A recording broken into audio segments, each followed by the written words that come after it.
Der Spreadsheet-Filter ist neben dem Spreadsheet-Mapper einer der wichtigsten Steps. Damit kann man Zeilen eines Spreadsheets herausfiltern, das heißt entfernen und drin lassen. Hey, ich bin Felix von Synasty und ich erkläre euch heute, was dieser Step kann.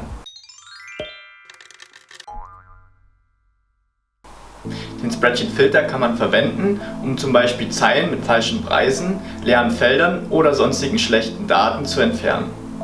Was genau schlecht oder gut heißt, kann man mit einem sogenannten Filterausdruck festlegen. Ich habe euch hier mal einen Filterausdruck als Beispiel eingeblendet. Der Preis ist in diesem Beispiel größer als 10. Der Spreadsheet-Filter hat immer zwei Ergebnisse, das positive und das negative Ergebnis.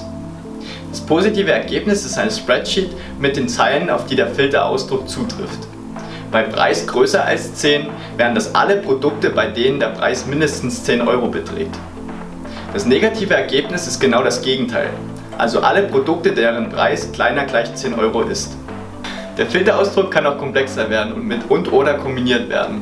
Wie man mit dem Spreadsheet-Filter konkret arbeitet, zeigt euch dieses Tutorial, in dem wir den Spreadsheet-Filter ausführlich erklären. Bis zum nächsten Mal, euer Synasty-Team.